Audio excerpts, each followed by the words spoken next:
गुरुवे गौरचंद्राय श्रीराधिकाय तदालय कृष्णाय कृष्णभक्ताय तद्भक्ताय नमो नमः। सबसे पहले मैं अपने मध्य गुरुपाद पद्म नित्य लीला प्रविष्टोम विष्णुपाद स्तोत्र शत श्री श्री भक्ति वेदांत श्री नारायण गोस्वामी गुरु महाराज जी के अभय चरणारविंद में अनंत कोटि साष्टांग प्रणाम करता हूँ। समस्त रूपानुगुरु परंपरा के चरणों में मेरा अनंत कोटि साष्टांग प्रणाम। विशेष करके आज श्री भक्तिविनोद ठाकुर जी की आविर्भाव तिथि है, तो उनके चरणों में मैं उनका कृपा आशीर्वाद लाभ करने के लिए अनंत कोटि साष्टांग प्रणाम करता हूँ।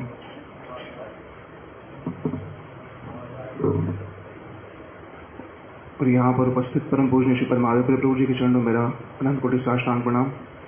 समस्त वैष्णव वृंद हरि कथा पिपासु सभी वैष्णवी के चरणों में मेरा यथा योग्य प्रणाम। हरे कृष्ण। प्रभु जी ने आदेश दिया है कि श्री भक्तिविनोद ठाकुर जी के विषय में सोहम श्रावश्याम यथादि यथामति, जैसा सुना है, जैसा गुरुवर्गों से सुना उसको कहने का प्रयास करें। श्री भक्तिविनोद ठाकुर जी की तिथि पर एक समय गुरुपाद पद्म मथुरा में इस बात को कह रहे थे कि आविर्भाव तिरोभाव शब्द भिन्न प्रतीत होते हैं, पर उसका तात्पर्य जो है वो एक ही है।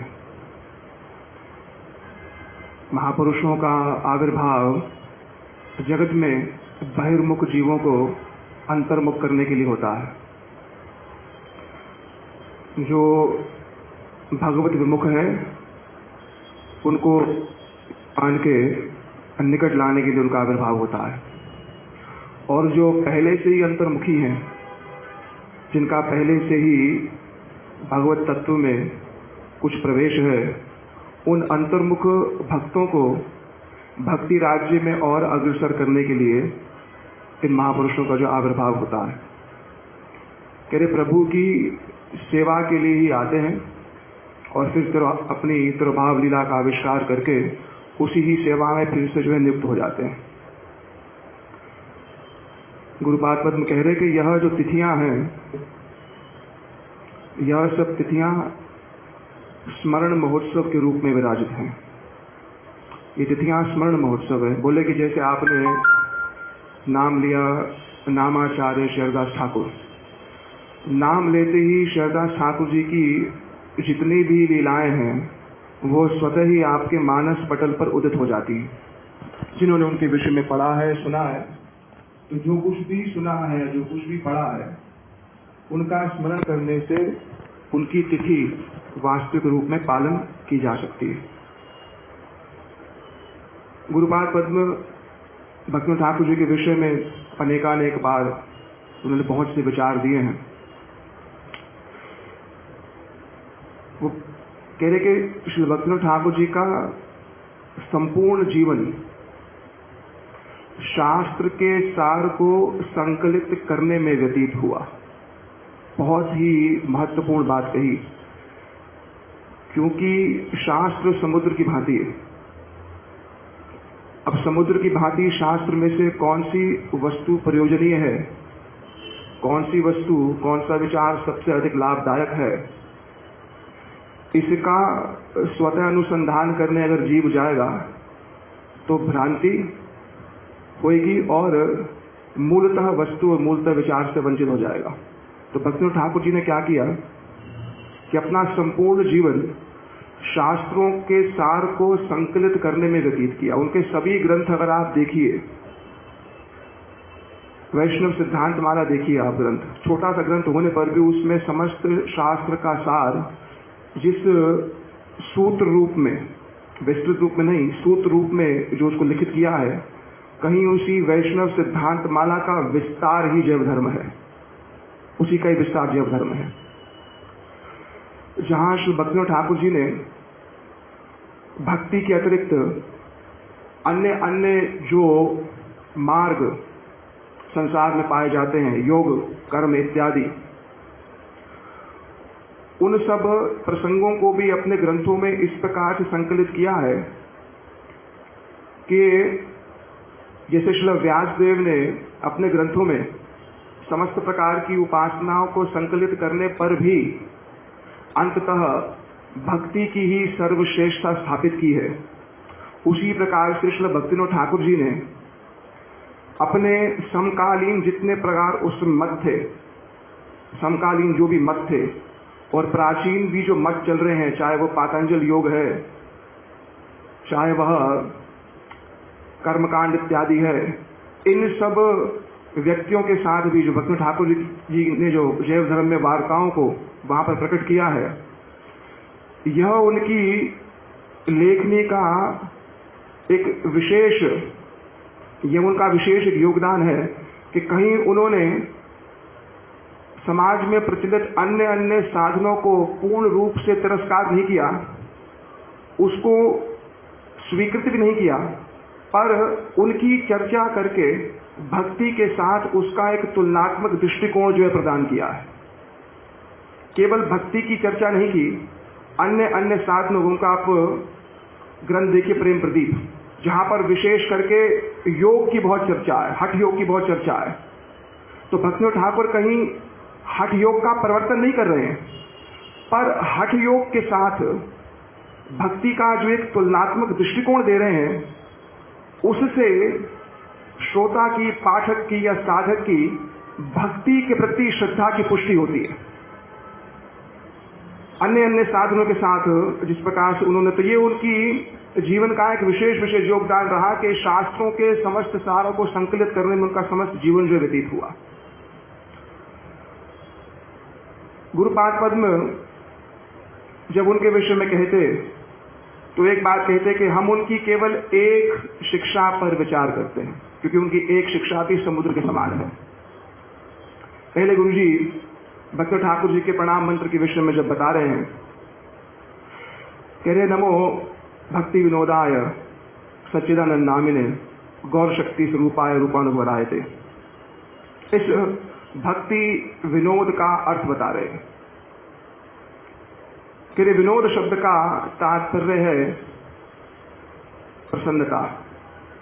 अपने इष्ट को, श्री राधा गोविंद को, श्रीमन महाप्रभु जी को प्रसन्न करने के लिए उनके हृदय के भावों को, जो कि षड्गोस्वामियों ने लिपिबद्ध तो किया, पर भाषा की अनभिज्ञता के कारण कलिकाल के जीवों का षड्गोस्वामी की वार्ता में कुछ अल्प लोगों का ही षड्गोस्वामियों की वार्ता में प्रवेश संभव है। अन्यथा भाषा का ज्ञान न होने के कारण कहीं षड्गोस्वामी के ग्रंथों का नाम तो सुना जा सकता है, जैसे हमने सुन लिया 6 संदर्भ है, अब 6 संदर्भों का नाम तो सुन लिया, पर उन 6 संदर्भों में प्रवेश करने के लिए जिस प्रकार की विद्वत्ता की आवश्यकता है, उस विद्वत्ता का सर्वथा अभाव जो देखा जाता है। तो इसलिए भक्तिविनोद ठाकुर जी ने कहीं उन 6 संदर्भों का सार समूह ही जैव धर्म में प्रस्तुत किया है। उन्हीं 6 संदर्भों का सार ही वो संपूर्ण जैव धर्म है। और अगर पूछा जाए कि भक्तिविनोद ठाकुर जी की शिक्षा क्या है या श्रीमन महाप्रभु जी की शिक्षा क्या है, गुरु जी से एक समय पूछा कि आप गौड़िया है, तो गौड़ियों की फिलॉसफी को अगर कुछ एक शब्दों में कहा जाए, सार स्वरूप में कहा जाए, तो क्या कहेंगे? तो गुरु जी ने वही दशमूल तत्व की चर्चा की। बोले आमनाय प्राह। आमनाय माने वेद। वेद जिस चीज को कह रहा है कि तत्वम हरि ही परमम, हरि ही परम तत्व है, हरि परम तत्व है, और सर्वशक्ति रसाब्ध है, वो हरि परम तत्व तो है। ये दशमूल तत्व का व्याख्यान दे रहे हैं कि वो हरि परम तत्व तो है। तो भक्तिविनोद ठाकुर जी ने एक श्लोक की रचना करके श्रीमद महाप्रभु जी की संपूर्ण फिलॉसफी को, उनके संपूर्ण सिद्धांत को इतने सरल रूप में प्रस्तुत कर दिया कि अगर कोई आपसे पूछे कि गौड़िया मठ क्या है, ये गौड़िया मठ की फिलॉसफी क्या है, गुरु जी कहते अगर इस श्लोक को, और गुरु जी विशेष रूप से हमारे सन्यासी वृंद को कह रहे थे कि इस श्लोक को हृदयंगम कर लो,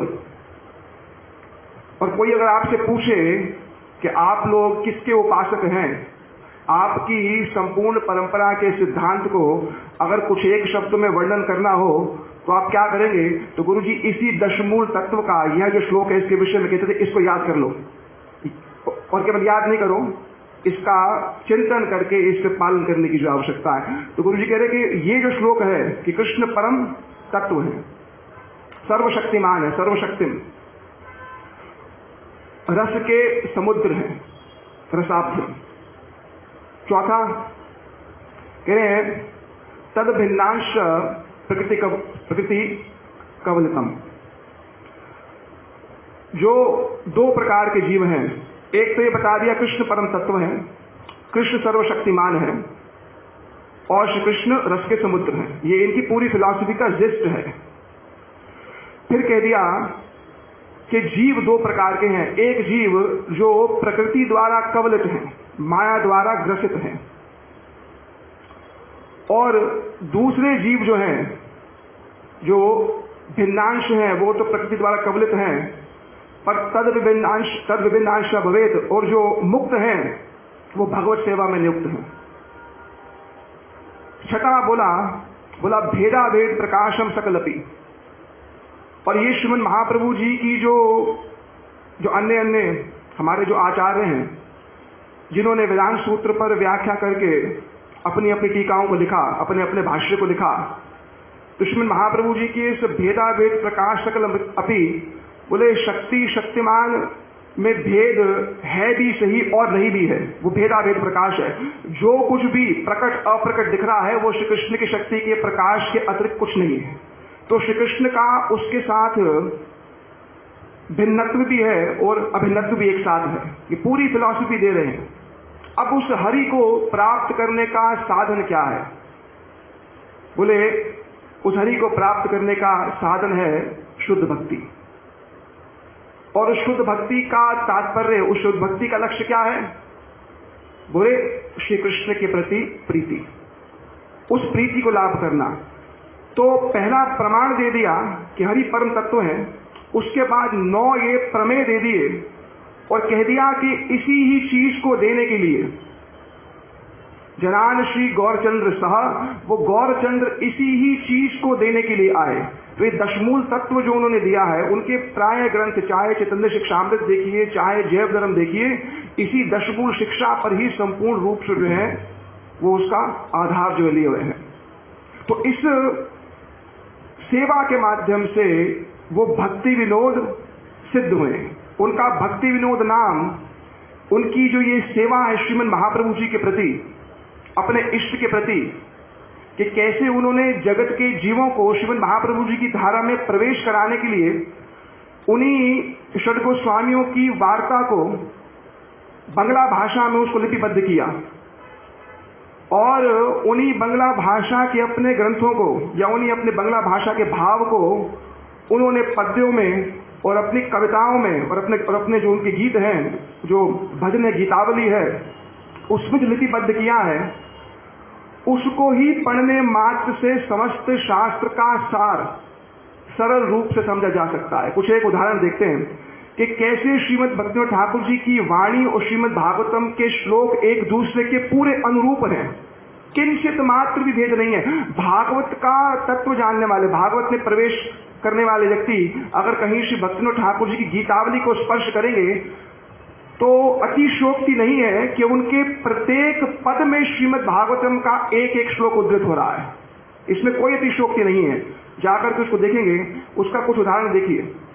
कह रहे हैं भजऊ रे मन श्री नंद नंदन अभय चरणार विंद रे, ये बात कह दी। अब भागवत जी में कहां पर है? श्री सुखदेव गोस्वामी पाठ से श्री परीक्षित ने पूछा कि म्रियमाणस्य सर्वथा, जो मरने के स्थिति में है ऐसे जीव का कर्तव्य जो है क्या है, जो मरणासन है उसका कर्तव्य क्या है? उन्हीं सुखदेव गोस्वामी पाद ने द्वितीय स्कंद के आरंभ में इस बात को कहा है कि तस्मात् सर्वात्मा राजन भगवान हृदीश्वर श्रोतव्य कीर्तव्य स्मर्तव्य इच्छताम अकुतो अभयम। अगर अभयता प्राप्त करनी है, निर्भय होना है, तो निर्भय होने के लिए तस्मात् देयरफॉर, इसीलिए परीक्षित जी आप क्या करिए? श्रोतव्य, पहले बोला सर्वात्मा भगवान हरि ईश्वर, उन भगवान का, श्री हरि का, श्री ईश्वर का, उसमें तारतम्य है, तो टीकाओं में उसका तारतम्य भी दिया हुआ है। पर मूलतः उन भगवान का भजन करने से, और भगवान शब्द वाच्य श्री कृष्ण है, उन श्री भगवान का भजन करने से क्या होगा? श्रोतव्य, कीर्तव्य, स्मर्तव्य, इच्छिताम कुतो अभयम, कि उनका श्रवण करने से, उनका कीर्तन करने, स्मरण करने से क्या होगा? किसी की अगर इच्छा है अभयता को प्राप्त करने की, कोई अगर अभय होना चाहता है, और भक्तिनाथ ठाकुर जी ने इसको जैव धर्म में, जैव धर्म के प्रथम भाग के 4थे अध्याय में बड़े ही स्पष्ट शब्दों में एक बात कही है। उसके पीछे हम कुछ उसको पढ़ रहे थे तो वो बात सामने आई। भक्तिनाथ ठाकुर जी वहां पर इस बात का उल्लेख कर रहे हैं लाहिड़ी महाशय के विषय। लाहिड़ी महाशय जो कि अपना गृह त्याग करके शांतिपुर से गोद्रुम में निवास कर रहे हैं, और श्री वैष्णवदास बाबा जी के अनुगत्य में अपना वैष्णव जीवन जो है वहां पर वैष्णवोचित व्यवहार पूर्ण रूप से परिवर्तित हो गए हैं।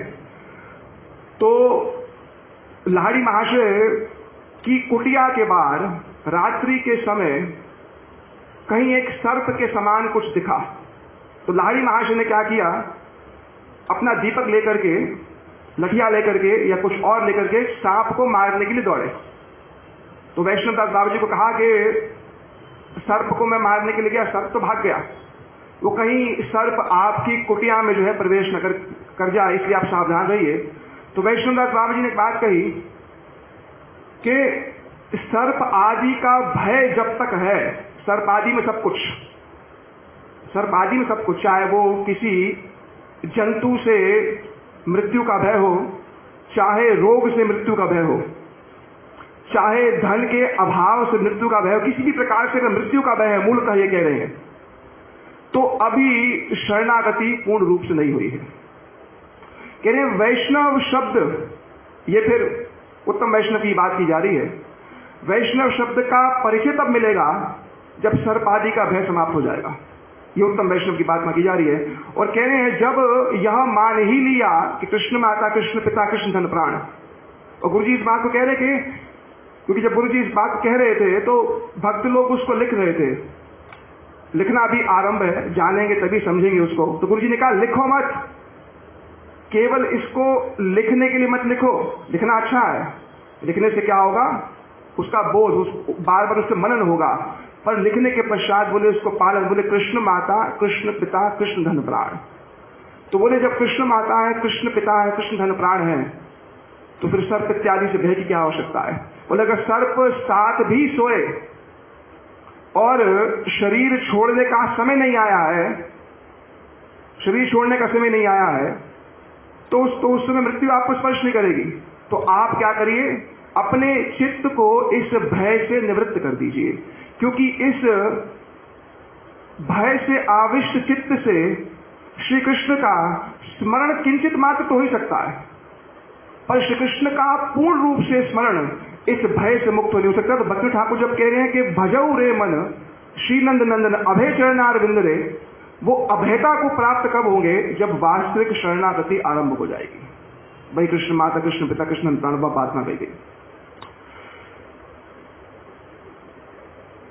मानस देह गे जो किछु मोर, ये सब भागवत के सब सार स्वरूप है। जन्म भी यदि इच्छा हो तो भक्त गृह जनि जन्म हऊ मोर। इस बात को कि आपका अगर फिर से मेरे को जन्म लेने की इच्छा हो, श्री कृष्ण से कह रहे हैं कि हे नंद किशोर, अगर आपकी फिर से मेरी जन्म देने की इच्छा अगर हो तो भक्त गृह जनि जन्म हऊ मोर, भक्त घर में मेरा जन्म देना। इस बात को कहाँ कहा गया भागवत में? भागवत जी में कहा गया इस बात को जब श्री परीक्षित जी को यह पता चला, सूचना मिली कि सप्ताह पर्यंत तक्षक के दंशन से आपकी मृत्यु होगी। और जब श्री परीक्षित ने इस बात को सुना, और देखो भागवत का प्रथम स्कंद जो योग्यता का स्कंद है, योग्यता का स्कंद है, उस में पांडवों का चरित्र जो है वह श्री कृष्ण के प्रति नितांत शरणागति का परिचय है, नितांत शरणागति का परिचय है। तो जो परीक्षित ने सुना तो 7 दिन बाद हमारा शरीर छूटेगा, तो जब सभा में पहुंचे, अभी सुखदेव जी का आगमन नहीं हुआ है, शुक्रताल पहुंचे, शुक्रताल पहुंच करके उन्होंने एक बात कही कि पुनश्च भूयात भगवती अनंते रति प्रसंगेषु तदाश्रयेषु। अगर मेरा फिर जन्म हो, पुनश्च भूयात्, मैं फिर आऊं इस संसार में, अगर भगवती अनंते, हे अनंत, हे श्री भगवान, अगर मैं फिर आऊं तो रति प्रसंगेषु तदाश्रयेषु, मेरा जन्म वहां करना जहां पर आपके भक्त विराजित हैं, जहां आपके शुद्ध भक्ति विराजित हैं, जहां आपकी कथाओं का परिवेशन हो रहा है, जहां पर अपने हृदय में आपके प्रति रति धारण करने वाले ऐसे भक्त विराजित हैं, वहां पर मेरा जन्म देना। तो भक्ति ठाकुर जी का ये जो वाक्य है, रति के जन्मो भी यदि इच्छा हो मोर, भक्त गृह जनि जन्म, भक्त के घर में मेरा जन्म। तो भागवत जी के एक एक श्लोक वहां पर संपूर्ण दिखते हैं। 2-4 मिनट में कहकर मैं अपनी बात को शेष करता हूं। गुरु जी ने बड़े ही विस्तार से भक्ति विनोद की व्याख्या क्या है, कृष्ण संसार करी छड़ी अनाचार, इसकी क्या व्याख्या है, और अपराध शून्य हो लह कृष्ण नाम, इसकी व्याख्या है। बड़े सुंदर रूप से गुरु जी वहां पर वर्णन कर रहे हैं। कह रहे जो अपने सेवा कार्य के माध्यम से अपने इष्ट का सुख संपादन कर रहे हैं, वो है भक्ति विनोद। तो बोला फिर उनको सच्चिदानंद नाम क्यों दिया गया? सच्चित आनंद नाम तो श्री भगवान के लिए प्रयुक्त होता है, भगवान सच्चित आनंद हैं, पर वहां पर सच्चिदानंद नाम उनको क्यों दिया गया? सच्चिदानंद नाम मिले तो गुरु जी बोले, जैसे अगर किसी का नाम, वहां पर हमारे श्रीधर महाराज जी उस समय उपस्थित थे, श्रीपा श्रीधर महाराज जी, तो हो सकता है उनके विषय में कहा हो, बोले जैसे कह दिया कि ये रसानंद है, बोला ये रसानंद है, तो बोले रसानंद कहने से ये नहीं कहा जाएगा कि ये रस के आनंद हैं? रसानंद कब है? जब वो श्री राधिका के साथ है, तब वो रस के आनंद हैं। तो रसानंद दास है, ये कहना सही है, पर रसानंद दास कहने से भी अब यहां पर कहा गया सच्चिदानंद, तो श्री भगवान और उनके भक्त वही बात है, भेदाभेद प्रकाशम कि एक ही हैं, एक होने से कहीं उनको वहां पर सच्चिदानंद की उपाधि जो दी गई है। गौर शक्ति स्वरूप आया श्रीमद महाप्रभु जी की शक्ति, और विशेषकर गुरु जी कह रहे श्री गदाधर पंडित का भाव उनमें लक्षित होता है, गदाधर पंडित जी का भाव जो उनमें लक्षित होता है। महाप्रभु जी की शक्ति संचारित हुई, तभी श्री गौर नाम, श्री गौर धाम, श्री गौर काम को स्थापित किया। कहीं श्री भक्तिविनोद ठाकुर जी द्वारा दी गई ये जो दिनचर्या है, ये संपूर्ण दिनचर्या, दिन के प्रथम पहर से अंतिम पहर तक, चाहे मंगला में आरंभ करें और उसके बाद दोपहर की जो हमारी मध्याह्न आरती है या संध्या आरती है, समस्त जितनी भी ये दिनचर्या है वो श्री भक्तिविनोद ठाकुर द्वारा जो हमें प्रदान की गई है। इसलिए अगर श्री भक्तिविनोद ठाकुर जी नहीं होते तो भगवत शक्ति तो कुछ भी कार्य करा सकती है, पर यह कहना गलत नहीं होगा कि श्रीमन महाप्रभु जी की धारा जो सहजियों द्वारा, अपसंप्रदाय द्वारा कहीं उस पर आघात हो रहा था, वो शुद्ध अक्षुण धारा जो क्षीण हो गई, समाप्त हो गई थी, वह इस जगत में जो है प्रवाहित नहीं होती। तभी उनको भक्ति गंगा का भागीरथी के रूप में उनको संबोधन जो किया जाता है कि कृष्ण संसार करी छड़ी अनाचार, जीव दया कृष्ण नाम सर्वधर्मसार। कृष्ण संसार की व्याख्या करके बात करके जो गुरु जी ने कहा है वो मैं शेष करता हूं कि कृष्ण संसार क्या है। गुरु जी कह रहे कृष्ण का संसार क्या है? बोले जगत, बोले सारी चेष्टाएं, बोले एक गृहस्थ व्यक्ति है, उसकी सारी की सारी चेष्टाएं जब श्री कृष्ण प्रीति के लिए है तो वो श्री कृष्ण संसार है, उसका वाणिज्य, उसका व्यापार इत्यादि सब कुछ वह श्री कृष्ण संसार के अंतर्गत आता है। पर गुरु जी बोले अब इससे एक और बड़ी छलांग मारो, कृष्ण संसार की एक और छलांग मारो। बोले क्या है वो कृष्ण संसार?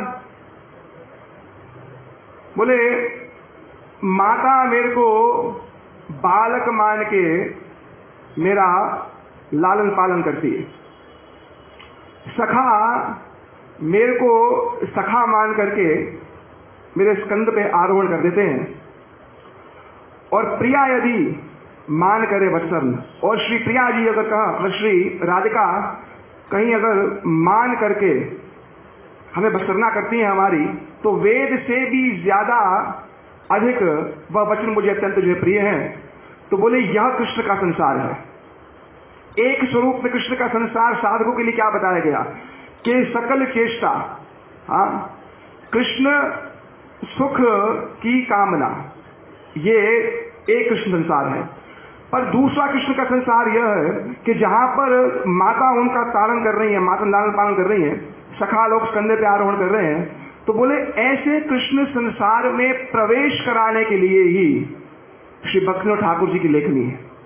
भक्तिविनोद ठाकुर जी की लेखनी उस दोनों इस कृष्ण संसार से भी उनकी लेखनी स्पष्ट रूप से साधकों का मार्गदर्शन करती है। और वो कृष्ण संसार जो राग भक्ति का कृष्ण संसार है, उस कृष्ण संसार में प्रवेश करने के लिए ही श्री भक्तिविनोद ठाकुर जी की लेखनी उस तत्व को जाती है। और कहा कि नाम ही जो है वो सर्व सिद्धि है, नाम आश्रय ही सर्व सिद्धि है। और नाम आश्रय के ऊपर ने नाना प्रकार के जितने भी प्रकार के जो अपराध इत्यादि हैं उसकी भी विशद चर्चा भक्तिविनोद ठाकुर जी ने कही है।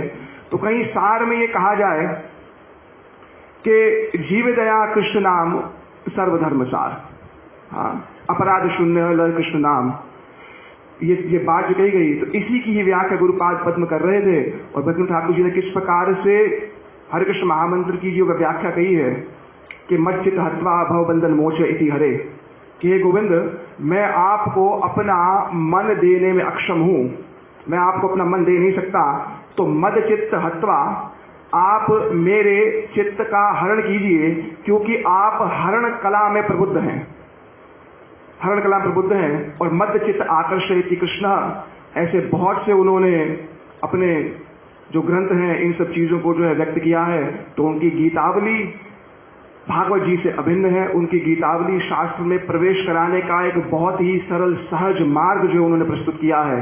तो ऐसे श्री भक्तिविनोद ठाकुर जी के श्री चरण कमलों में अनंत अनंत कोटि साष्टांग प्रणाम है।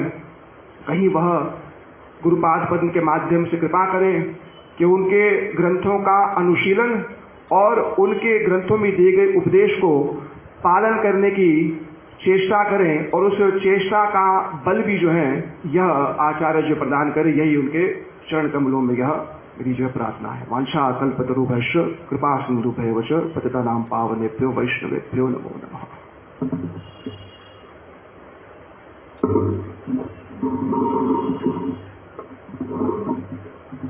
ओम अज्ञानतिमिरान्धस्य ज्ञानाञ्जनशलाकया चक्षुरुन्मीलितं येन तस्मै श्रीगुरवे नमः। नमो भक्तिविनोदाय सच्चिदानन्दनामिने श्रीगौरशक्तिस्वरूपाय रूपानुगवरायते। वाञ्छाकल्पतरुभ्यश्च कृपासिन्धुभ्य एव च पतितानां पावनेभ्यो वैष्णवेभ्यो नमो नमः। श्री कृष्ण चैतन्य प्रभु नित्यानंद श्री अद्वैत गदाधर श्रीवासादि गौर भक्त वृंदा। हरे कृष्णा कृष्णा कृष्णा हरे हरे, हरे राम राम राम हरे हरे।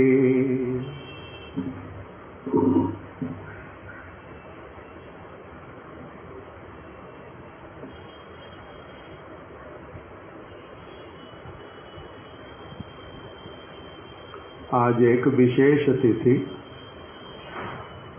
हमारे पूर्व आचार्य नित्य लीला प्रविष्ट श्रीमद भक्ति विनोद ठाकुर जी की आज शुभ आविर्भाव तिथि।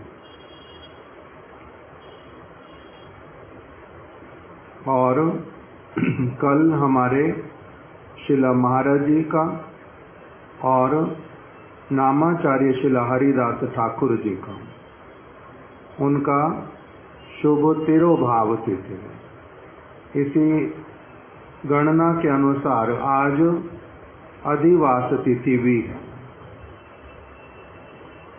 तो शिला भक्ति विनोद ठाकुर जी के विषय में ऐसे तो हम लोग बहुत सारी बातें अलग अलग समय में श्रवण करते ही हैं, किंतु तब भी उनका श्री गौड़िया रूपानुग गौड़िया वैष्णव संप्रदाय में उनका एक बहुत ही महत्वपूर्ण स्थान है, बहुत महत्वपूर्ण स्थान है।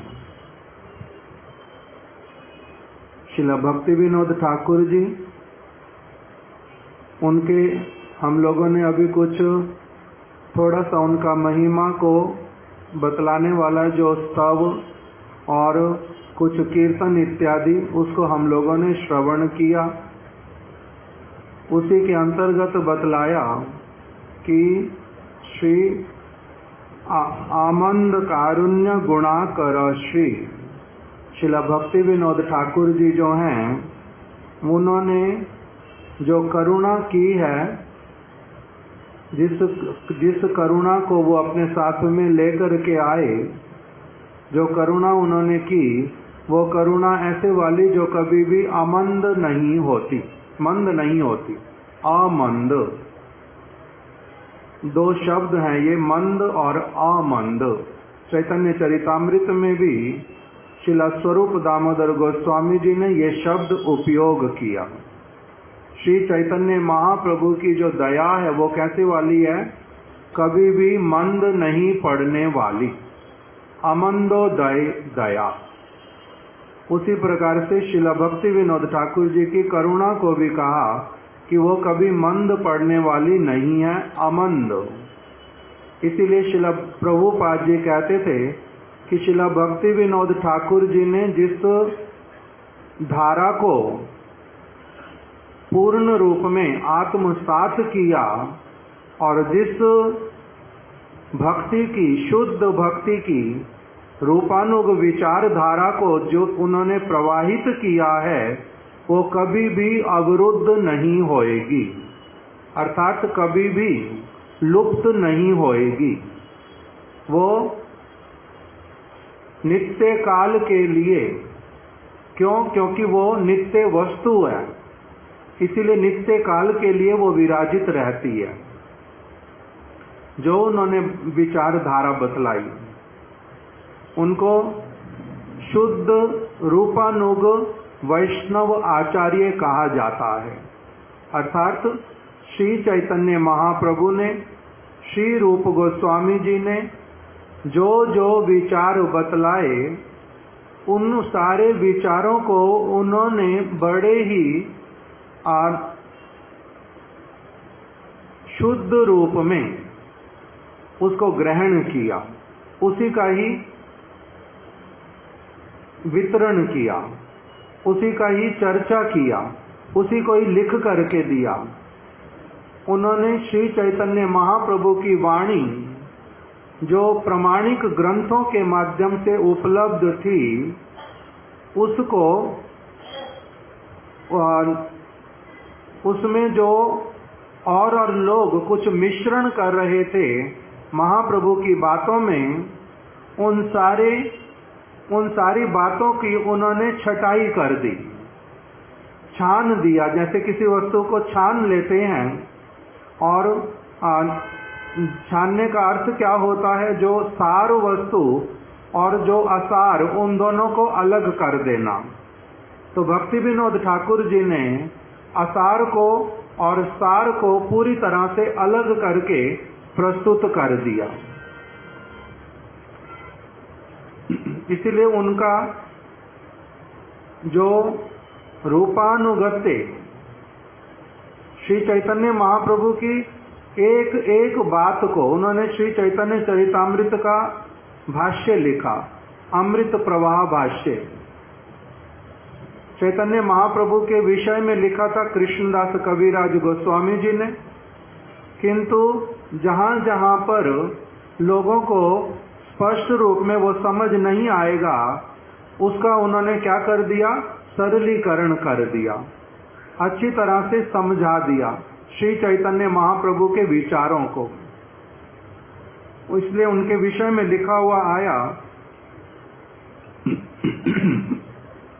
श्रीमद् जगन्नाथ प्रभु प्रियोया, श्री जगन्नाथ दास बाबा जी महाराज जी के अत्यंत प्रिय शिला भक्ति विनोद ठाकुर। शिला जगन्नाथ दास बाबा जी महाराज श्री चैतन्य महाप्रभु से चली आ रही जो परंपरा, उसी परंपरा में जगन्नाथ दास बाबा जी महाराज जी ने शुद्ध भक्ति के विचारों को पूरा तरह से पालन किया था। इसलिए भक्ति विनोद ठाकुर जी का उनके साथ में मिलन हुआ, और शुद्ध भक्त का मिलन होने पर उन्होंने क्या किया, उनको अपना प्रिय बंधु और अपना सबसे अधिक हितैषी और श्री चैतन्य महाप्रभु के परम कृपा पात्र, गूढ़ विचारों को जानने वाले, इस प्रकार का उनको स्वीकार करके सब समय उनका संग किया। उनके गूढ़ हृदय के विचारों को भक्ति विनोद ठाकुर जी ने ग्रहण किया और उन्हीं के निर्देश अनुसार बहुत सारी सेवाएं की। इस प्रकार से श्री चैतन्य महाप्रभु की धारा में जो श्री जगन्नाथ दास बाबा जी महाराज, वो शिला भक्ति विनोद ठाकुर जी को क्या करते थे, श्रीमद् जगन्नाथ प्रभु प्रियोया, श्री जगन्नाथ दास बाबा जी महाराज जी के अत्यंत प्रिय। किसी शुद्ध भक्त के वास्तविक रूप में प्रिय होना, ये एक बड़े सौभाग्य की बात होती है। उसके बाद में बताया, या एक आत्मा को गौर किशोर के नाम, शिला गौर किशोर दास बाबा जी महाराज जो कि इनके शिष्य तुल्य थे, शिला भक्ति विनोद ठाकुर जी के, उनके साथ में ये एक आत्मा थे। अर्थात जो एक और अपने गुरु पाद पद्म और गुरु परंपरा के साथ में विशुद्ध संबंध, और दूसरी ओर अपने आश्रित जन के साथ में भी शुद्ध विशुद्ध जो संबंध, उसको पूरी तरह से संरक्षित करने वाले शिला भक्ति विनोद ठाकुर। जैसे हमारे परम गुरुदेव के प्रणाम मंत्र में आता है,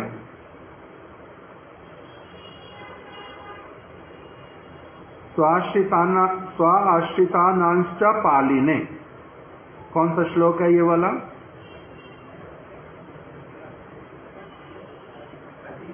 अतिमर्ते चरित्राय स्वा आश्रितानांश्च पालिने, जीव दुखे सदार्ताय श्री नाम प्रेम दायिने।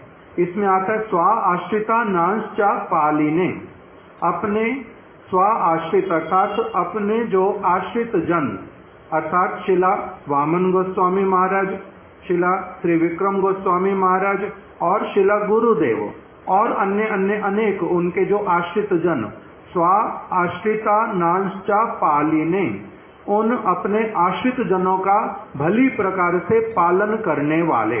किस प्रकार का पालन? पारमार्थिक पालन करने वाले। किसका वास्तविक रूप में पालन कर सकते हैं? जो आत्मज अथवा आत्मजा, जिसको अपनी आत्मा से एक व्यक्ति अभिन्न जानता है, उसका ही शुद्ध रूप में सुष्ठु रूप में पालन कर पाता है।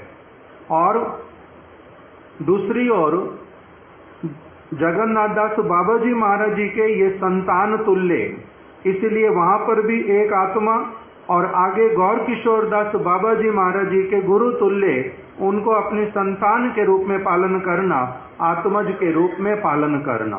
तो ये जो एक सुष्ठु रूप में गुरु परंपरा के विचारों को पूर्ण रूप में आत्मसात करना और फिर उस वस्तु को स्वयं अच्छी प्रकार से धारण करके पुनः उसी वस्तु को अन्य व्यक्ति में भी संरक्षित करके रखना, ये जो है ये कौन करते हैं?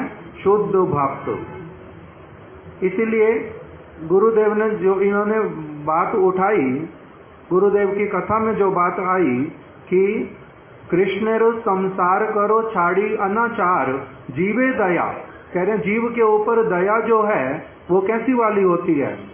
अस्पताल बना करके, विद्यालय बना करके, वस्त्र दे करके, भोजन दे करके नहीं।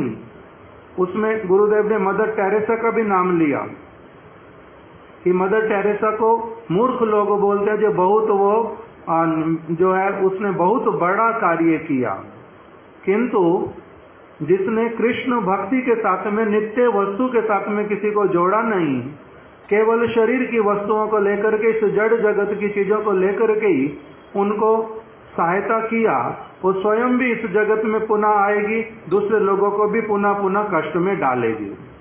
इस सारी वस्तु से निकालने का तो उसने कोई प्रयास नहीं किया। तो इसलिए सबसे बड़ी दया, जीवे दया, ये क्या है? उन कृष्ण, गुरुदेव ने श्लोक वहां पर एक प्यार उठाया कि चारी वर्णाश्रम में यदि कृष्ण नहीं भजे, स्वास्व कर्म कोरि ल्यो रौरवे पड़ी मरे। कि ये वास्तविक सत्य जो है, चारों वर्ण और चारों आश्रमों में रहने पर भी, सारा कुछ उसके अनुसार करने पर भी, यदि किसी ने श्री कृष्ण भक्ति नहीं की, उसको नरक में जाना पड़ेगा। तो जो श्री कृष्ण भक्ति करवाता है, जो करता है, करवाता है, वही वास्तविक रूप में जीवों के ऊपर दया करता है। तो इसलिए शिला भक्ति विनोद ठाकुर जी ने जगन्नाथ, एक और जगन्नाथ दास बाबा जी महाराज जी के प्रति गुरु के साथ में किस प्रकार का संबंध होता है और उनसे किस वस्तु को ग्रहण करना होता है, कैसे करना होता है। हमारा एक प्रबंध छपा था, उसमें लिखा था भक्ति विनोद ठाकुर जी ने जगन्नाथ दास बाबा जी महाराज जी के कभी कपड़े नहीं धोए, कभी उनके लिए भोजन नहीं बनाया, कभी उनके कक्ष की सफाई नहीं की, कभी उनको अपने कंधे पर उठा करके टोकरी में रख करके एक स्थान से दूसरे स्थान पर नहीं गए। वो भी सेवाएं हैं, किंतु गुरु पाद पद्म की जिस वस्तु को लेकर के जिस सेवा को उन्होंने किया वो अतुलनीय है। उन्होंने क्या सेवा किया? उनके वास्तविक हृदय को पूर्ण रूप में धारण करके इन सेवाओं को यदि करना पड़े, उन्होंने कर देना था, उसमें कोई असुविधा नहीं है, किंतु उन सेवाओं को करने के साथ साथ में जिस वस्तु को वास्तविक रूप में धारण करना होता है, यदि व्यक्ति वो धारण ना करे, तब फिर उसकी ये वाली सारी सेवाएं भी अधिक फलप्रसू नहीं होती, कोई अधिक लाभ उसको पारमार्थिक जीवन में नहीं दे पाती। ऐसे तो भोजन तो कोई बाहर का व्यक्ति पैसे लेकर के भी कुक करके दे देगा, कमरे की सफाई भी बाहर वाला व्यक्ति आकर के पैसे लेके कर देगा, किंतु उसके भीतर में अगर जिनके कपड़े धोता, जिनको भोजन देता, जिनको चरण दबा देता, अगर उनके हृदय की वार्ता को धारण करने का इच्छा ना हो, तब फिर वो जो फल प्रसू उसका होता नहीं कुछ भी। इसी प्रकार से वहां पर वर्णन किया भक्ति विनोद ठाकुर जी ने, भले ही बाहरी रूप में दिखलाई दिया, उन्होंने जगन्नाथ दास बाबा जी महाराज जी की कोई बहुत अधिक सेवाएं की हो वैसा नहीं दिखाई देता, किंतु उनके विचारों को जिस प्रकार से लिया, जैसे गुरुदेव वर्णन करते थे सदैव सूर्य कुंड पर जाकर के ब्रज में, वहां वर्णन करते थे कि देखो यहाँ पर भक्ति विनोद ठाकुर जी एक बार आए थे, बाबा जी महाराज जी के साथ में रहे। बाबा जी महाराज जी के कुछ शिष्य लोग, उन्होंने भक्ति विनोद ठाकुर जी से कुछ शिकायत की जगन्नाथ दास बाबा जी की, कि हम आए थे यहाँ पर जो है भजन करने के लिए और अष्टकालीय लीला इत्यादि को सीखने के लिए, किंतु बाबा जी महाराज हमें कहते हैं अभी तुम क्या करो, तुलसी के पौधे लगाओ, बैंगन के पौधे लगाओ, फूलों के पौधे लगाओ, उसमें पानी दो, तुम लोग वैष्णवों की, इसके द्वारा भगवान की, वैष्णवों की सेवा होएगी, तुम्हारा चित्त शुद्ध होएगा। अगर हमें खेती करनी थी, अगर हम लोगों को जो है तुलसी के पौधे ही लगाने थे, वो तो हम घर में भी लगा सकते थे।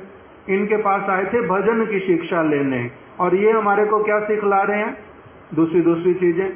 आप इनको कहो हमारे को अष्टकालीय लीला का वो जो है उपदेश करें। तो भक्ति विनोद ठाकुर जी ने क्या कहा, भक्ति विनोद ठाकुर जी ने कहा देखो बाबा जी महाराज सिद्ध पुरुष, जो वस्तु वो तुम्हें सिखला रहे हैं अभी, उसी में तुम्हारा अधिकार है, उसी से तुम धीरे धीरे आगे बढ़ोगे, तुम्हारा चित्त शुद्ध होगा वैष्णव सेवा से, तब तुम्हारे में क्रमशः योग्यता आएगी। अभी अगर वो सारे काम करने बैठोगे, तुम्हारे को क्या होगा, कृष्ण का, राधा रानी का, निकुंज का स्मरण करोगे, तुम बीच में बैठे बैठे एक मुहूर्त भी उनका तो कुछ बात मन में आएगा नहीं, केवल अपना ही आएगा। स्त्री और पुरुष एकले वन में बैठ करके किस प्रकार से आलिंगन चुंबन करते हैं, केवल इतना ही तुम्हारे मन में आएगा। तो भक्ति विनोद ठाकुर जी की बातों को सुन करके बाबा जी महाराज जी बड़े प्रसन्न हुए कि ये मेरे हृदय की बात को ही इन्होंने क्या किया, मैंने संक्षेप में अपने आश्रितों को समझाया था और इन्होंने खुल करके ठीक ठीक रूप में मेरी बातों को इनको समझा दिया। तो इसलिए भक्ति विनोद एक और जगन्नाथ दास बाबा जी महाराज जी के हृदय को पूर्ण रूप में ग्रहण करने वाले, अर्थात उनकी वास्तविक संतान के रूप में अपना परिचय प्रदान करने वाले। यदि गुरु पाद पद्म की वस्तु को ही लिया नहीं, उनके हृदय को लिया नहीं, उनकी संतान मैं कैसे कहलाऊंगा, मैं उनकी संतान हूं। दूसरी ओर इन्होंने फिर क्या किया, वही की वही वस्तु जीवे दया, आगे इसको संरक्षित कर दिया और गौर किशोरदास बाबा जी महाराज जी को उसको प्रदान किया। उसी शुद्ध विचारधारा को बाबा जी महाराज इनके संग में बड़े प्रसन्न रहते हैं, बार बार जहां पर भक्ति विनोद ठाकुर जी उनकी कथा को सुनने के लिए आ जाते।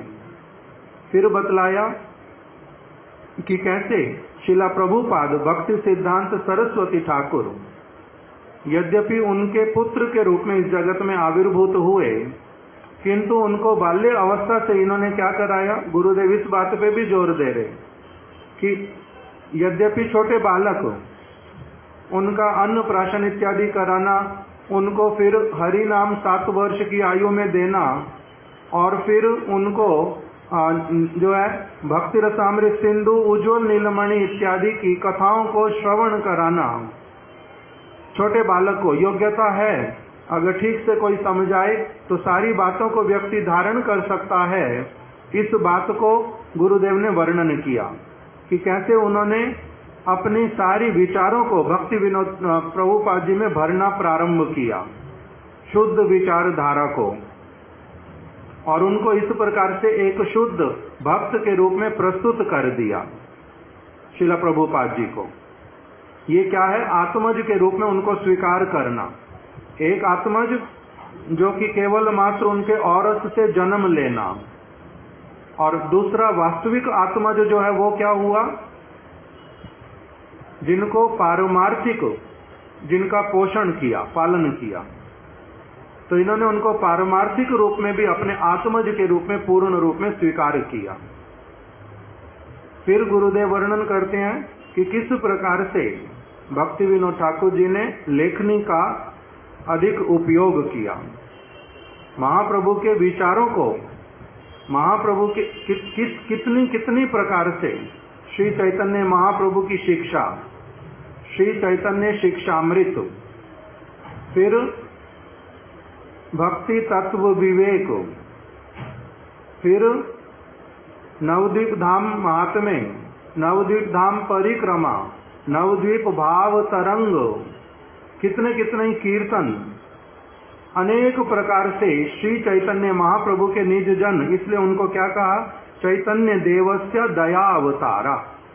श्री चैतन्य महाप्रभु की जो दया उसको इन्होंने बहुत अच्छी तरह से उसको ग्रहण करके, धारण करके, उसके प्रति अपनी एनर्जी दे करके, उसको संरक्षित करके, एक ग्रंथों के रूप में संरक्षित किया, दूसरा प्रभुपाद जी के हृदय में संपूर्ण रूप में, जीवंत रूप में संरक्षित कर दिया।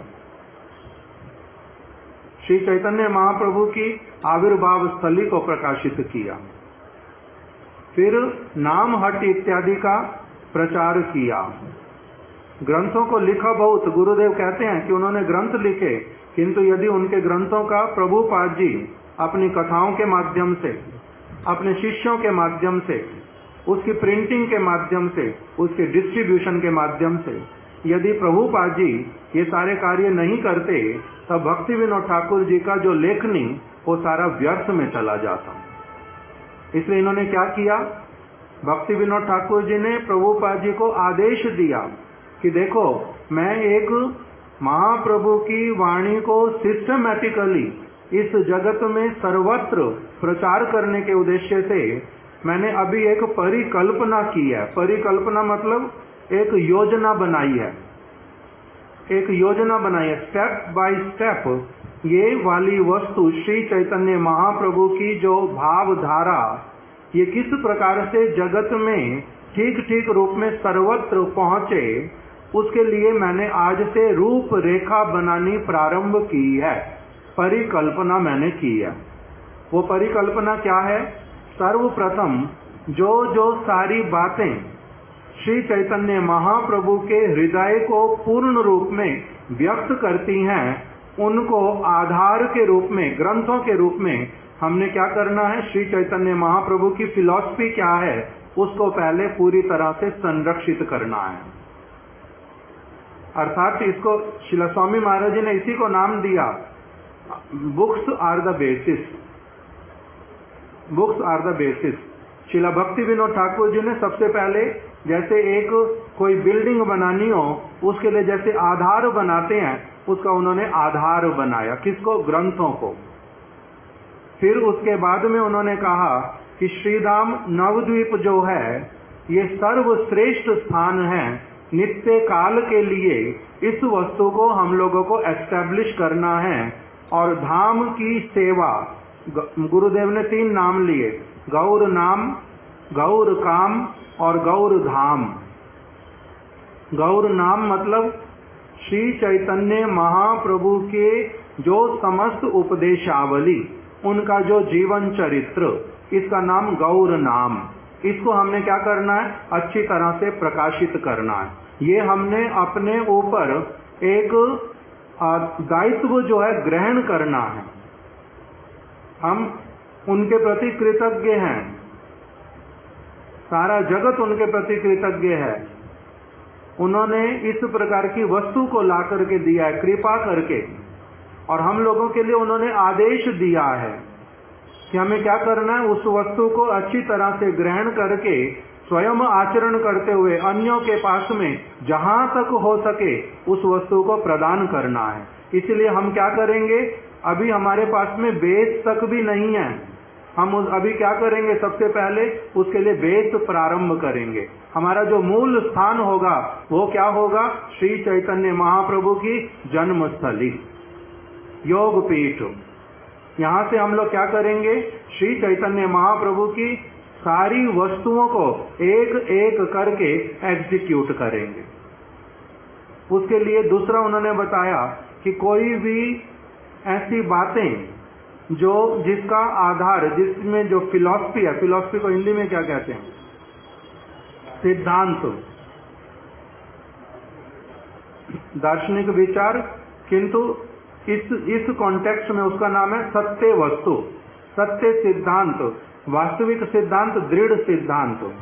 जो श्री चैतन्य महाप्रभु के द्वारा स्थापित जो शुद्ध सिद्धांत हैं, उन सिद्धांतों को हमने क्या करना है, अपने आप में पहले उसको रिकॉर्ड करना है, और फिर उसको रिकॉर्ड करके अच्छी तरह से उसका मंथन करते हुए उसको स्पष्ट रूप में हमने प्रस्तुत करना है, जिससे कि सभी लोग उस वस्तु को ठीक से समझ सकें। Philosophy, religion without philosophy is bogus religion. यही बात बोली तो, सेंटिमेंटम। Religion without philosophy is sentiment. हाँ, मियर सेंटिमेंट, ओनली सेंटिमेंट। जो अगर सत्य सिद्धांत के ऊपर कोई बात पूरी तरह से स्थापित ना हो तो इसका अर्थ क्या होता है? वो वस्तु केवल सेंटिमेंट है, मन का धर्म है, मनोधर्म है। वो केवल वाग आडंबर है, वाणी का आडंबर है। उससे जीव का नित्य मंगल नहीं होगा। इस नित्य मंगल करने वाले जो श्री चैतन्य महाप्रभु के शुद्ध सिद्ध वास्तविक सत्य सिद्धांत जो हैं, हम उनका क्या करेंगे? उनका सर्वप्रथम हम उनका संग्रह करेंगे। प्रामाणिक वस्तुओं का, शुद्ध सिद्धांत का संग्रह करके उनको हम लोग क्या करेंगे? संरक्षित करेंगे और उसके बाद में फिर उसका वितरण करेंगे। तो इसीलिए उन्होंने प्रभुपाद जी को आदेश किया कि मैंने गौर नाम, गौर काम मतलब श्री गौरांग महाप्रभु की जो समस्त कामनाएं, उन समस्त कामनाओं को हम अपनी कामना मान करके उसके ऊपर कार्य करेंगे। गौर नाम, गौर काम और गौर धाम। जो गौर धाम है ये क्या है? अभिन्न गोलोक वृंदावन, ये राधा वन है। इसकी महिमा को हम लोग प्रकाशित करेंगे। इसीलिए प्रभुपाद जी को आदेश किया उन्होंने कि अपना निर्जन भजन करने जाकर के धाम की सेवा को कभी भी सैक्रिफाइस नहीं करना, धाम की सेवा के साथ समझौता नहीं करना। सब समय इस प्रकार का अपना सारा कुछ करना जिससे धाम की उज्ज्वलता दिन प्रतिदिन वर्धित हो। कैसे होएगी? उसके लिए उन्होंने उनको निर्देश दिए। जो जो ग्रंथ मैंने प्रकाशित किए हैं और जो पूर्व आचार्यों के ग्रंथ हैं, इन सब का सुष्ठु रूप में संरक्षण, संपादन और वितरण, उसको प्रिंट करना, ये सारा कुछ करना। दूसरा, नवद्वीप धाम की परिक्रमा जितना शीघ्र हो सके उसको प्रारंभ करना। इसके द्वारा जीवों का महाप्रभु की कथाओं को सुन करके, विचारों को सुन करके जिस प्रकार का अद्भुत मंगल होगा उसको मैं अच्छी तरह से देख पा रहा हूं। इसलिए इसके साथ में कॉम्प्रोमाइज नहीं करना। अपना निर्जन भजन करने जाकर के इस सेवा को कभी भी इसकी अवहेलना नहीं करना। इस प्रकार के उपदेश दिए। गौर नाम, गौर धाम, गौर काम। उसी को ही प्रभुपाद जी ने फिर क्या किया? पूरी तरह से एग्जीक्यूट करना प्रारंभ किया।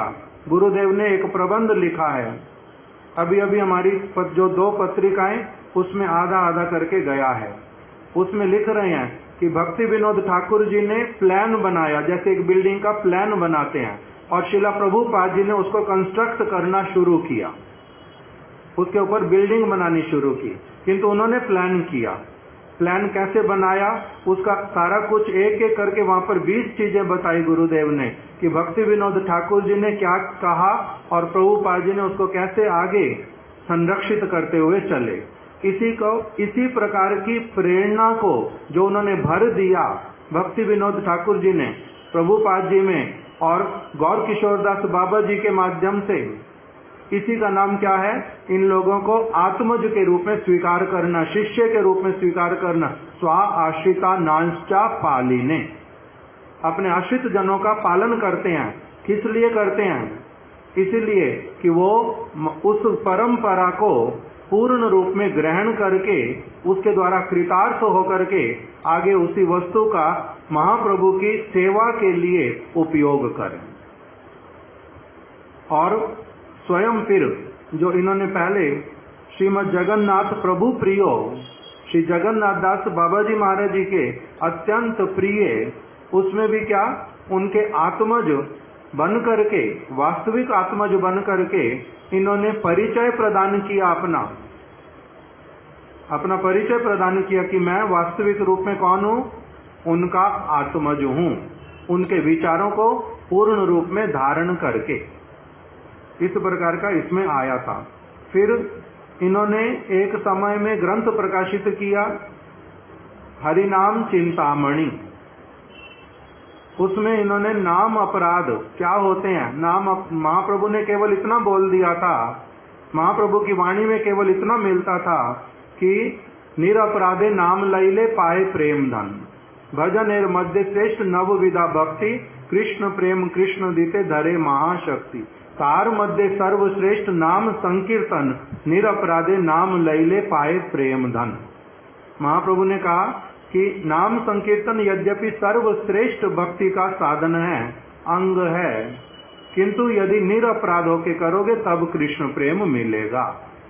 किंतु किसी महाप्रभु से लेकर के भक्ति विनोद ठाकुर जी के समय तक किसी ने इसकी विशद आलोचना नहीं की थी। भक्ति विनोद ठाकुर जी ने पुनः पुनः आलोचना की कि शास्त्रों में नाम अपराध कहाँ लिखे हैं, किस प्रकार से लिखे हैं और उसका वास्तविक अर्थ क्या है, कैसे उसको लोगों को समझाना है कि नाम अपराध नहीं करने, अर्थात श्री कृष्ण के अतिरिक्त शंकर ब्रह्मा इत्यादि वो भगवान नहीं है, ये सबको समझाना है।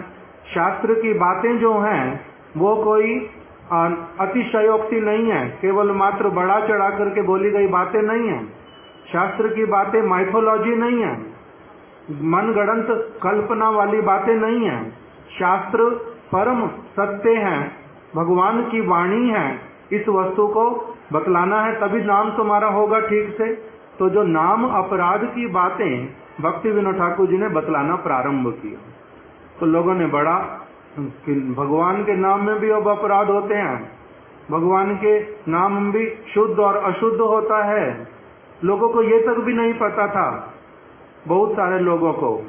तो इसलिए इन्होंने शुद्ध नाम को किस प्रकार से ग्रहण कर सकते, उसके बीच में क्या क्या विचार, उसको भली प्रकार से प्रकाशित किया। उसके बाद में जो हम लोगों ने श्री भक्ति विनोद ठाकुर जी का श्रवण किया, उसमें एक दो बातें केवल हम लोग ले लेते, जिसमें बताया कि सहज सरल अमृत वर्षिणी, भाव भाषा भरा तोमार लेखनी। भक्ति विनोद ठाकुर जी का ग्रंथ अगर सचमुच में कोई थोड़ा सा भी शांत चित्त होकर के थोड़ी देर अगर उसका अध्ययन करे या उसको ठीक से केवल जैसा लिखा, अभी हम लोग जो बोलते हैं उसमें बहुत सारी बातें और व्याख्या करने के लिए आ जाती है। जैसे बोलते हैं ये हरि कथा है और एक है प्रवचन। प्रवचन और हरि कथा में अंतर होता है। उपदेश देते हैं वो अलग होते हैं।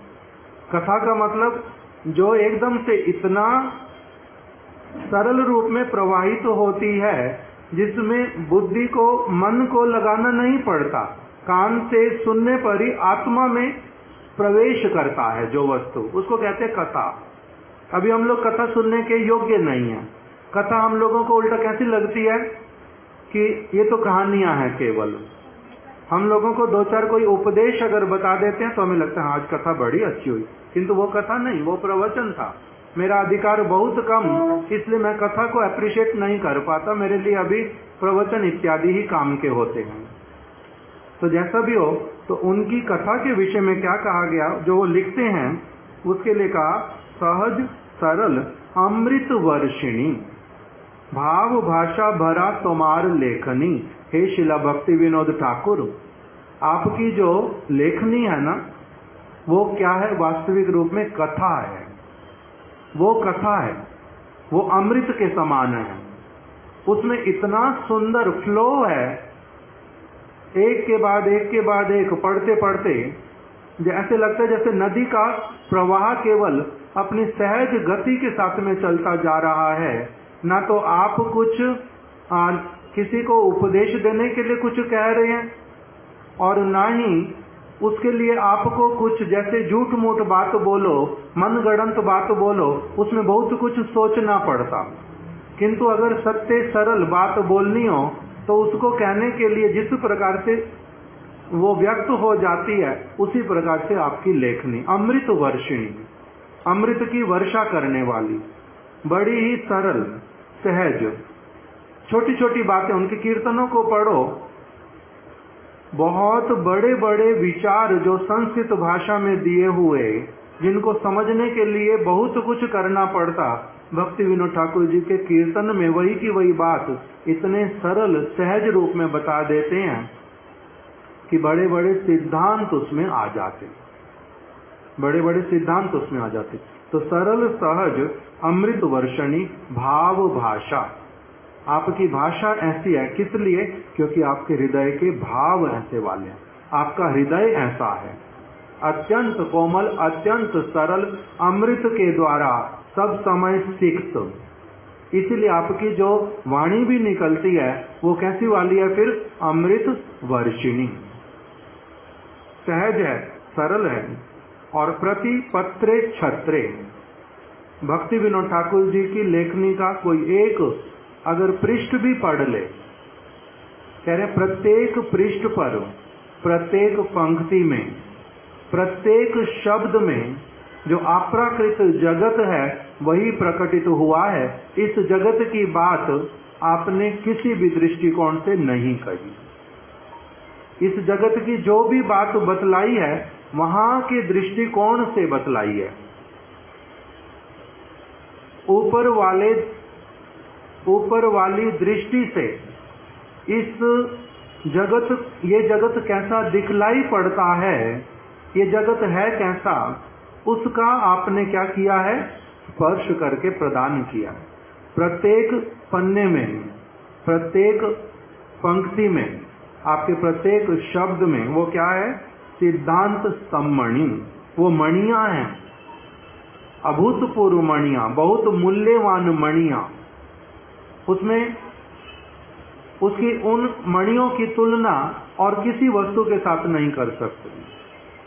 शास्त्र सिंधु छानी करे छो चयन, आपने उन मणियों को क्या किया? छान लिया और वस्तुओं को अलग कर दिया, किंतु जो मणियां थी उनको आपने इकट्ठा कर दिया जैव धर्म के रूप में, भजन रहस्य के रूप में, अनेक अनेक अपनी लेखनी के माध्यम से आपने वहां पर मणियों को प्रस्तुत किया है। इस प्रकार का आपका भाषा है। उन ग्रंथों के अनेक यहाँ पर नाम लिखे।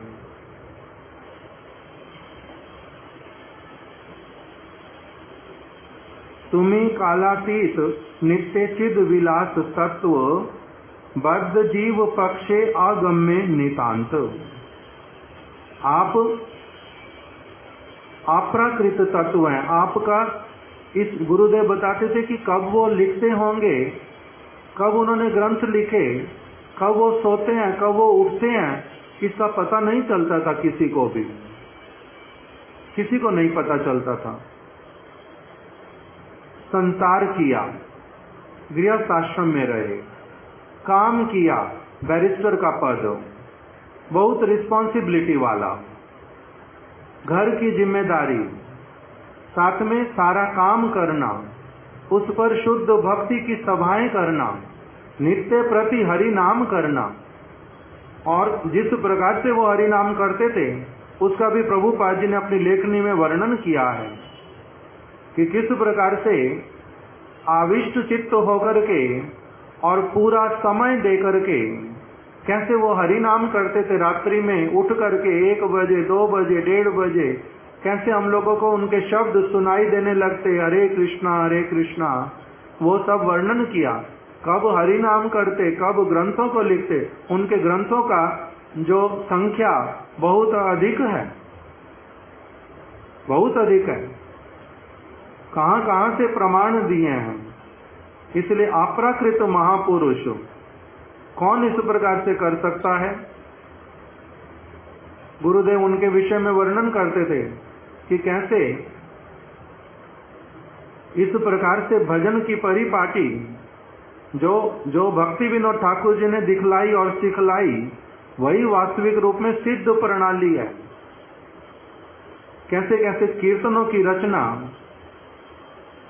किस प्रकार से भजन करना, बद्ध जीव के गर्भ से लेकर के अवस्था को वर्णन करना, गर्भ वाली अवस्था में कैसे कष्ट पाता, कैसे जन्म लेता, कैसे माता पिता के स्नेह में भूल जाता सारी वस्तुओं को, किस प्रकार से बड़े होते होते कैसे कैसे अभ्यास ले लेता जगत के, कैसे विद्या अध्ययन इत्यादि करके अपने आप को बहुत बड़ा समझता, धन इत्यादि के पीछे, स्त्री के पीछे कैसे भागता है, कैसे अपने समय को नष्ट करता है, कैसे उसका फिर साधु संग होता है, कैसे फिर उसके जीवन में बदलाव आना प्रारंभ होता है, कैसे अपने पाप किए हुए उसके लिए हाय हाय करता है, अपराधों से बचना चाहता है, कैसे उसको दूसरों को दुख नहीं देना और किस प्रकार का एक बद्ध जीव का स्वभाव, कैसे वो मुक्त होने वाली अवस्था की ओर चलता है, कैसे ब्रज के भक्तों का संग होता है,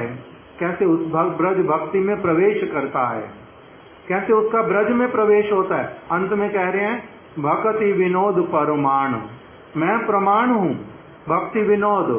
मैंने अभी क्या किया है, गुरु, वहां उन्होंने शब्द एक व्यवहार किया कि गुरु कृपा के बल से मैंने क्या किया, अपने नित्य स्वरूप तक को संपूर्ण रूप में उसमें मैंने उसका अनुभव किया। मेरा नाम कमल मंजरी है। मैं सेवा क्या कर, मेरा वर्ण जो है वो कैसा है, स्वर्ण के जैसा। अपने वस्त्र, मेरे वस्त्र किस प्रकार के, मेरा वास स्थान कौन सा है, स्वानंद सुखद कुंज, और मेरी सेवा क्या है, मेरी सेवा क्या है, उसके विषय में भी वर्णन किया। तो कह रहे हैं कि ये सारी वस्तुएं ललिता सखीर अयोग्या किंकरी, मैं ललिता सखी के गण में, श्री रूप मंजरी के अनुगत्य में, कमल मंजरी के नाम से राधा और कृष्ण की सखियों के अनुगत्य में सेवा करने वाली एक अयोग्या दासी हूँ।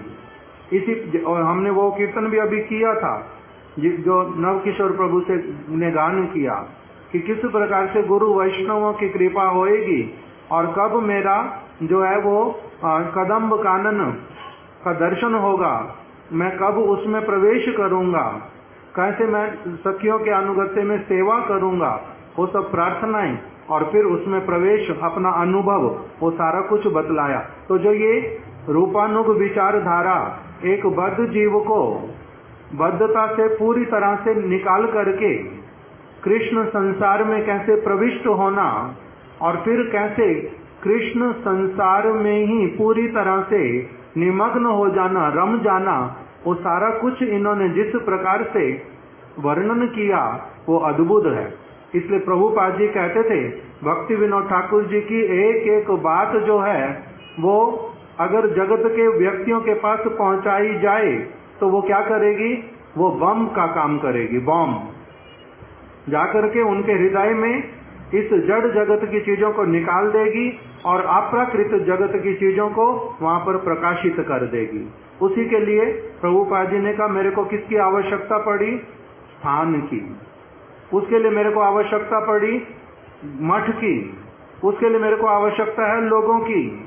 उसके लिए ही मेरा सारा कुछ है कि उनकी जो वस्तु वही क्या कहीं पर संरक्षित हो, कहीं पर उसको सीखने वाले लोग हों, कहीं पर उसको सिखाने वाले लोग हों, स्थान स्थान पर वो वस्तु जाए। यही क्या होगा, महाप्रभु की वास्तविक सेवा होएगी। इस प्रकार से भक्ति विनोद ठाकुर जी के विचारों में पूरी तरह से भक्ति विनोद ठाकुर जी ने जिस प्रकार से प्रभुपाद जी को स्नान कराया, जिस प्रकार से उनका गठन किया, जैसे उनको स्वरूप दिया, जो उनको सेवाएं दी, प्रभुपाद जी ने उनकी सारी सेवाओं को उसी प्रकार से पूर्ण रूप में अपना आत्मसात करके, अपना जीवन उनको बना करके उन्होंने क्या किया, उनकी सेवा की। तो आज उन्हीं शिला भक्ति विनोद ठाकुर जी की शुभ आविर्भाव तिथि। शिला प्रभुपाद जी उनकी जितना महिमा जिस प्रकार से गान करते थे वो अद्भुत है। हमारे गुरुपाद पद्म भी, गुरुदेव भक्ति के वो भागीरथ हैं। नवद्वीप परिक्रमा उनके कारण हो रही है, उनके कारण ही हमारे पास में सारे सिद्धांत हैं। उन्हीं से ही हम लोग महाप्रभु को, रूप गोस्वामी जी को जानते हैं। ये हमारे महाराज जी वर्णन करते थे, शिला भक्ति विनोद ठाकुर जो हैं वो गौड़िया मठ के मूल पुरुष, उन्होंने सब कुछ प्रारंभ किया। इस प्रकार से भक्ति विनोद ठाकुर जी के विषय में हमने कुछ कुछ आज थोड़ा सा श्रवण किया। वो हमारे प्रति प्रसन्न हो, उनके जो आश्रित जन, उनके साथ में हमारा नित्य संबंध हो, उनके माध्यम से ही हम लोग उनके चरण कमलों में अपनी पुष्पांजलि अर्पित करते हैं। शिला भक्ति विनोद ठाकुर जी की जय। शिला भक्ति विनोद ठाकुर जी के समस्त आश्रित जनों की जय। उनकी पूजा आरती, उनके विचारों को ग्रहण करने वाले, उनका संरक्षण करने वाले, उसका वितरण करने वाले जितने समस्त भक्तगण जहां कहीं पर भी क्यों नहीं रहते, सभी के चरण कमलों में हमारा प्रणाम। वांछा कल्प तरुभ्यश्च कृपा सिंधुभ्य एव च पतितानां पावनेभ्यो वैष्णवेभ्यो नमो नमः। श्रील भक्ति विनोद ठाकुर की जय। इन्होंने एक बात उठाई थी, व्यास जी ने ग्रंथों की रचना की है, क्यों ये सारी बात आ गई और कुछ किसी तरफ नहीं जा पाए। व्यास देव जी ने ग्रंथ की रचना की, शुकदेव गोस्वामी ने उसका प्रचार किया। भक्ति विनोद ठाकुर जी ने ग्रंथों का रचना किया, प्रचार करने के लिए प्रेरणा दी। शुकदेव गोस्वामी को प्रेरणा दी थी व्यास जी ने कि आप ही कथा बोलो, सामने बैठे हैं, किंतु तब भी उनसे बुलवाया। तो इसी प्रकार से भक्ति विनोद ठाकुर जी ने व्यास देव वाला सारा कार्य और फिर पूरी प्रेरणा जैसे उन्होंने शुकदेव गोस्वामी को दी, भक्ति विनोद ठाकुर जी ने प्रभुपाद जी को दी। उनके माध्यम से ही सारा कुछ क्या किया, प्रकाशित किया। हरे कृष्ण।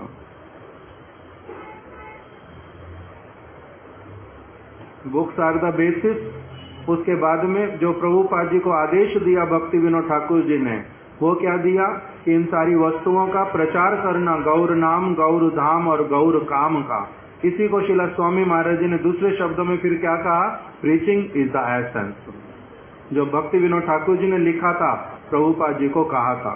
भक्ति विनोद ठाकुर जी ने लिखा क्या था, जीवे दया नामे रुचि सर्व धर्म सार। सारी वस्तु का जो सार है, जो एसेंस है, वो क्या है, प्रीचिंग, प्रचार करना। इस वस्तु का धारण करके उसको प्रचार करना। इस प्रकार का सारा बात जो है, अभी इनकी बातें सुन करके जो जो मन में आया था वो थोड़ा सा हम लोगों ने आज कीर्तन किया। हरे कृष्णा। आप लोग 2 मिनट महामंत्र कर दो, नहीं तो भक्ति कुछ बोल दो, मैं तब तक प्रसाद क्या क्या देना वो दिखाऊंगा।